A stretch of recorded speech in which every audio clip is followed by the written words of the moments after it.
Assalamualaikum warahmatullahi wabarakatuh. Perkenalkan, nama saya Muhammad Raffi Wiriandra dengan NIM 192231040 dari kelas Gizi 5B. Dan pada kesempatan kali ini saya akan menjelaskan tentang 24 hours food recall. Nah, apa itu 24 hours food recall? 24 hours food recall ini adalah sebuah metode wawancara di mana responden dan juga pengasuh atau pendampingnya jika diperlukan, seperti untuk anak-anak dan juga lansia, diminta untuk mengingat asupan makanan atau minuman selama 24 jam terakhir secara lengkap.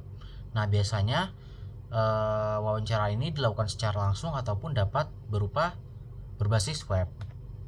Dan tujuan dilakukan 24 hours food recall sendiri adalah untuk menilai asupan gizi aktual individu dalam 24 jam terakhir, dan juga untuk mengidentifikasi kecukupan gizi serta mendapatkan pola konsumsi jangka pendek untuk evaluasi dan juga surveillance gizi populasi.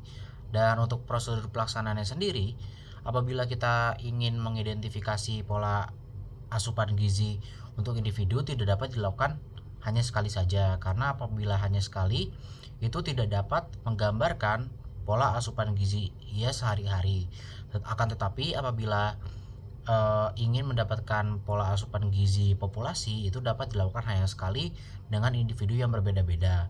Untuk prosedur pelaksanaannya sendiri itu adalah yang pertama, pencatatan daftar makanan dan minuman dari ingatan responden yang disebutkan secara singkat.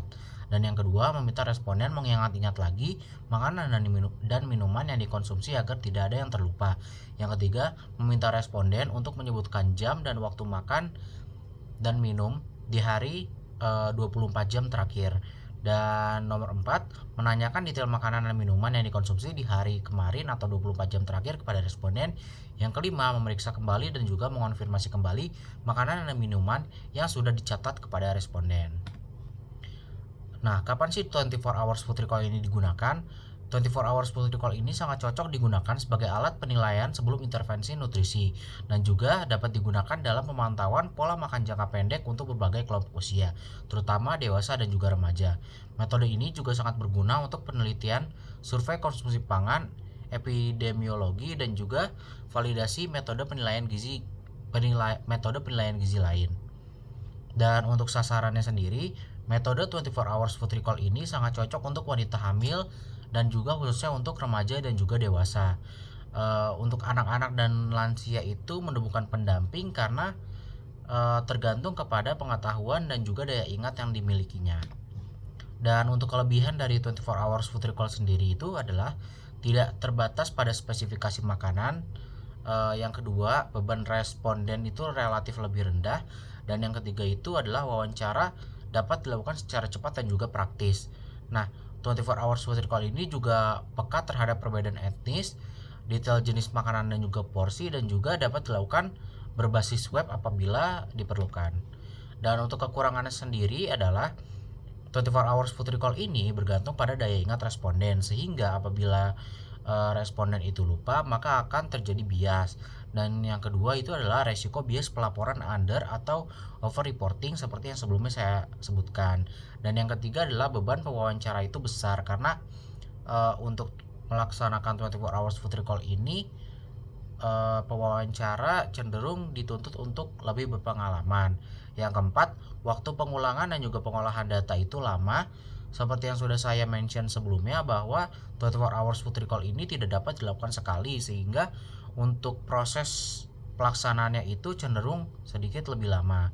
Dan yang kelima adalah tidak representatif untuk jangka panjang, karena untuk 24 hours food recall ini hanya dapat mengidentifikasi asupan gizi secara aktual.